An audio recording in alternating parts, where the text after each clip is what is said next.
Until pretty recently, it was considered totally out of bounds to question someone's patriotism because of a political difference in Washington. That was called McCarthyism, and only the lowest sort of people engaged in that. Now it's completely par for the course for people on the left to accuse you of treason if you dare to disagree with Joe Biden in any way.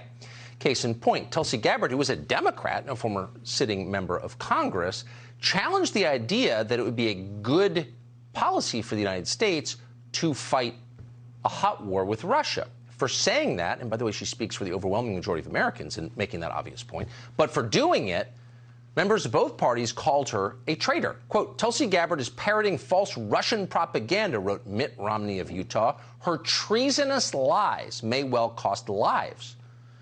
Keith Olbermann, who is ludicrous but still alive, agreed. He said Tulsi Gabbard is a, quote, Russian asset who belongs in jail. Now, this kind of stuff flies around the internet all day long, and most people just kind of shrug it off and keep moving. But Tulsi Gabbard doesn't seem like she's going to. She's on the verge tonight of taking legal action against both Mitt Romney and Keith Olbermann. We should tell you, you probably know, Tulsi Gabbard is a U.S. Army Reserve officer. She joins us tonight to explain her decision. Congresswoman, thanks so much for coming on. Thanks, Tucker. So how do you plan to respond to this? Well, first of all, let me say that I took an oath. As you mentioned, I still serve in the U.S. Army Reserves today. I'm a lieutenant colonel. And 19 years ago, when I enlisted in the military, I took an oath to support and defend our Constitution. I took that very same oath when I was elected to serve in Congress, where I served for 8 years. Senator Mitt Romney has taken that oath, as has every other member of Congress who has had the privilege of serving. And if Mitt Romney had read the Constitution, he would know that treason, the crime that he's accusing me of that is punishable by death, is so serious that our founders deemed it to be the only crime worthy of being defined in our Constitution. And so the situation that we're facing here is a very serious one, not because it's about me, but because it has a much bigger impact on our country. When powerful and influential people basically threaten and intimidate people into silence, as Mitt Romney, Keith Olbermann, and others are doing, they're hoping to achieve that effect, that if anybody dares speak out against the government, that if anybody dares to criticize whatever the permanent Washington establishment's narrative is, then you will be smeared as a traitorous, treasonous traitor. And frankly, it also, if Mitt Romney is seriously believes that I have committed treason, why hasn't he brought any evidence or brought charges? He clearly doesn't care that there are any consequences, or, as I mentioned, he's just trying to intimidate and bully me and others into silence. Let me ask a question. So Mitt Romney famously dodged the war in Vietnam. He's a coward. You serve in the U.S. military, so you talk to people who also serve and who might be called to fight this war against Russia.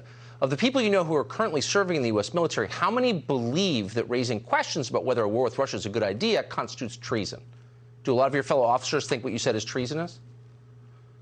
Not a single person that I know, that I've had the privilege of serving with, and even those who I don't know personally, who take this oath to support and defend our Constitution, to be loyal to our country, wearing the uniform, knowing that we can be called to give our lives in service to our country at any time. I'm confident in saying that they would not agree with his accusations. Yeah, I'm not surprised at all. The people who actually face the risk understand we need the conversation. So how do you think you might react to this? We'll see. We've sent out these cease and desist letters to both Senator Romney as well as Keith Olbermann. And frankly, Tucker, it's in the hopes that they will recognize, it's giving them the opportunity to tell the American people, you know what? On second thought, we understand how serious this crime of treason is.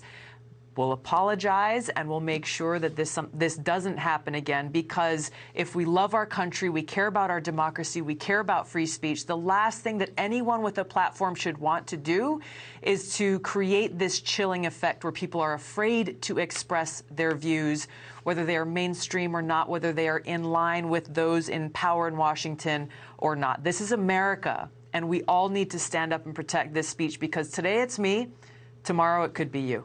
Yeah, I mean, Olbermann's a sad has-been who lives alone with his cats, but Mitt Romney is a sitting U.S. senator. So I hope that you will join us with his response, because he needs to provide one, I would say. Tulsi Gabbard, thanks so much for joining us. I look forward to it.